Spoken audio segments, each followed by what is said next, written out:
Região Sul, Vida Nova. 3 dias após a chegada, foi iniciado o tratamento fisioterápico. Diariamente, o pai ou a mãe acompanhava Otávio para os exercícios de reabilitação. Ao completar 2 semanas, teve uma agradável surpresa: recebeu a visita de Débora. Ela regressara da França e, ao saber do estado do amigo, apressou-se em procurá-lo. Fora sua namorada havia pouco mais de 2 anos, era formada em Química e acabara de passar 2 anos em Paris, por conta de uma bolsa de estudos. Especializou-se em essências voltadas para o ramo de perfumaria. Débora, na aparência, diferenciava-se de Bárbara. Morena, cabelos impressionantemente negros, lisos e mantidos aparados a aproximadamente 10 centímetros abaixo da linha dos ombros. Gostava de usar uma franja até a metade da testa. Os olhos eram amendoados e negros como os cabelos e a pele. Como acontece com quem não renuncia a uns mergulhos nos finais de semana, mostrava-se quase sempre bronzeada. Otávio costumava dizer, brincando, que era a reencarnação de Nefertiti, por ter o rosto parecido com o que conhecemos da rainha egípcia, casada com Akenaton, o faraó que mudou a religião egípcia. Para agradá-la, Otávio fazia questão de explicar que Nefertiti significa a mais bela. O famoso e valiosíssimo busto de Nefertiti encontra-se no Museu de Berlim, na Alemanha, sob extrema segurança. Débora era agitada, parecia estar sempre procurando algo mais para fazer. A bolsa de estudos saíra por acaso. Na época da seleção, não tinha sido a escolhida. Faltavam 8 dias para a viagem, quando foi chamada pela reitoria da universidade. Consultaram-na sobre a possibilidade de substituir a colega, que por problemas incontornáveis não poderia cumprir o compromisso. Chegou a pensar em não aceitar, consultou Otávio, que a demoveu dessa ideia, e assim passou 2 anos em Paris. Voltou ao seu país com emprego garantido. Antes de iniciar as atividades profissionais, Débora foi de dedicação quase integral a Otávio. Substituiu os pais do ex-namorado na incumbência de levá-lo diariamente à fisioterapia. Durante uma semana, ficou hospedada no apartamento de Otávio, enquanto os pais do rapaz permaneceram na região serrana para tomarem algumas providências com relação ao sítio. Em princípio, fora estabelecido que a mãe de Otávio ficaria morando na capital do estado durante o tratamento de reabilitação. O pai permaneceria no sítio e viria, quando possível, juntar-se aos dois. Sempre que o tratamento permitisse, iriam todos para a serra. Quando Débora iniciou as atividades no novo emprego, a mãe de Otávio voltou a cuidar do filho. Mesmo trabalhando, Débora diariamente visitava o ex-namorado, somente um motivo muito forte quebrava essa rotina. Os processos resultantes da Operação Polvo caminhavam rapidamente. Vitório foi condenado, assim como mais 8 acusados, e todos já cumpriam as penas estabelecidas. Por determinação do juiz, os bens, que haviam sido sequestrados a pedido do Ministério Público, foram avaliados para serem vendidos em leilão público. O processo de Bárbara estava acontecendo na Vara Criminal Federal da capital. O sumário de culpa e os interrogatórios das testemunhas do Ministério Público já tinham sido realizados, exceto o depoimento de Otávio, que propositadamente ficara para o final, em face do seu estado de saúde. Na sequência, seriam ouvidas as testemunhas da defesa e entregues as alegações finais, por escrito, tanto do Ministério Público como da defesa. De posse de todos esses dados, o juiz proferiria a sentença. Vicente assistira ao interrogatório de Bárbara. De pronto, o juiz alertou-a de que não estaria obrigada a responder às perguntas formuladas, porém o seu silêncio poderia trazer prejuízos para a própria defesa. Bárbara foi qualificada e a seguir interrogada. A senhora está sendo acusada de participar de uma quadrilha que atuava no tráfico de drogas destinadas ao consumo no país e no exterior. É verdadeira a imputação que lhe é feita? Perguntou o juiz. É verdade, respondeu Bárbara. As respostas eram ditadas pelo juiz e reduzidas a termo. Quem é o chefe da quadrilha? Inquiriu o juiz. Era o meu falecido marido, o ex-ministro Arthur. A senhora confirma a participação de todos os políticos, empresários e demais pessoas relacionadas em seu depoimento no inquérito policial e que fazem parte integrante dos autos. O juiz entregou os autos ao oficial de justiça, que os passou a Bárbara. Ela verificou os nomes e respondeu: confirmo, todos fazem parte da quadrilha. Qual a sua participação na atividade da quadrilha? Continuou o juiz. Eu era encarregada de receber no Sul os dólares correspondentes às vendas para o exterior. Recebia-os de uma socialite de nome Cristina, a Cris. Após receber os dólares, que destino dava aos mesmos? Depositava parte em bancos estrangeiros, outra parte colocava em cofres particulares, na agência bancária citada em meu depoimento no inquérito policial. E o restante, que se destinava aos chefões da capital, levava para o meu marido. E as importâncias, a serem distribuídas nas contas dos bancos estrangeiros e nos cofres, ficavam a seu critério? Não, meritíssimo. Meu marido entregava-me uma relação na qual constavam as importâncias e a quem se destinavam. Bárbara respondia serenamente às perguntas, demonstrando empenho em colaborar com a justiça. E a senhora possui alguma dessas relações? Várias, meritíssimo. Todas com a própria letra de meu marido. Bárbara entregou ao oficial de justiça uma grande quantidade de papéis que foram passados ao juiz. Este determinou que fossem anexados aos autos.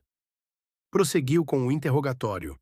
Por que a senhora permaneceu com essas relações guardadas por tanto tempo? Em primeiro lugar, porque sou acumuladora de papéis, guardo tudo, e depois que fiquei desconfiada de que essas transações poderiam ser ilegais, empenhei-me para que ficassem em total segurança. Acreditei que poderiam ser úteis no futuro. Parece que não me enganei. Doutora Bárbara, quais os motivos que a levaram a participar dos atos que acaba de confessar? De início, não imaginava que o dinheiro recebido no Sul fosse proveniente de atividades escusas. Nunca me imiscuí nos negócios do meu marido, e a partir do momento em que voltei a exercer as atividades inerentes à minha profissão, mais distanciada ainda fiquei. Sou arquiteta. Depois de algum tempo efetuando a transferência dos dólares para o exterior, desconfiei de que poderia estar participando de algo que não fosse legal. Isso foi um pouco antes da descoberta dos crimes. Pressionei a Cris e ela colocou-me a par de detalhes que me eram desconhecidos. Rebelei-me. Disse a meu marido que não participaria mais dessas transações e que exigia o divórcio de imediato. Ele, então, me ameaçou e eu fiquei acovardada. Minha preocupação passou a ser com Otávio, já que tinha, nessa altura, conhecimento da atuação dele no combate à corrupção, temia que fosse vítima de algum tipo de violência e, até, que corresse perigo de vida ou de morte, como preferirem. Alertei-o quanto aos perigos, cheguei mesmo a sugerir que fosse embora para outro país. Hoje me arrependo de não ter contado para ele o que sabia naquele momento. Talvez, se tivesse feito isso, a tragédia fosse evitada. O que mais sabe sobre as atividades da quadrilha? A partir do momento em que fui ameaçada por Arthur, fiquei bastante atenta ao que ocorria à minha volta, na esperança de que os delitos fossem descobertos e, então, eu pudesse colaborar com a elucidação dos fatos. Ao contrário do que acontecia anteriormente, passei a prestar atenção às conversas que aconteciam na mansão. E, pelo que consegui apurar, posso assegurar que a quadrilha atuava fortemente na corrupção. Havia alguns membros, infiltrados em 2 ou 3 ministérios, com o objetivo de amealhar recursos para serem empregados na compra da droga proveniente do exterior. Essas pessoas fraudavam licitações, efetuavam compras fantasmas, enfim, utilizavam de todo artifício para roubar o dinheiro do contribuinte. Alguns não sabiam do envolvimento com as drogas, apenas tinham como objetivo embolsar o dinheiro proveniente das verbas públicas. A quadrilha vangloriava-se de ter incrementado o uso do crack no país. Doutora Bárbara, todos nós sabemos que o cidadão de nome Otávio foi o responsável pelo desbaratamento da quadrilha. Ele havia trabalhado no ministério chefiado por seu marido e frequentava a sua casa.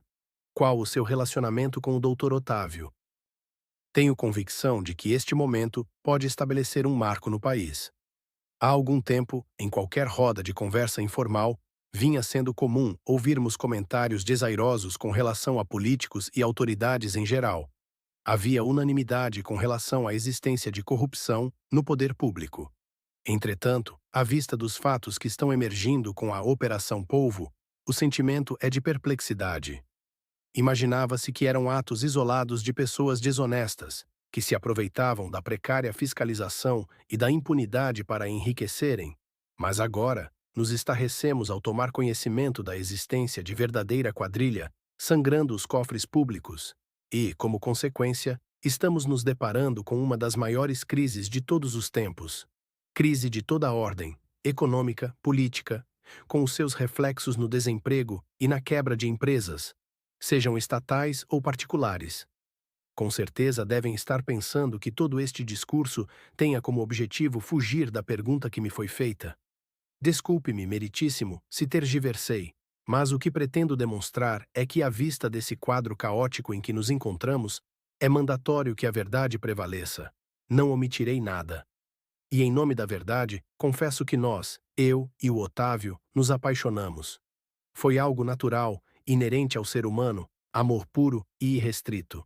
Encontramo-nos algumas vezes no Sul, mas assumimos o compromisso, que foi cumprido, de esperarmos a concretização do meu divórcio, que, a pedido de Arthur, seria realizado após as eleições, para que nossa ligação fosse completa.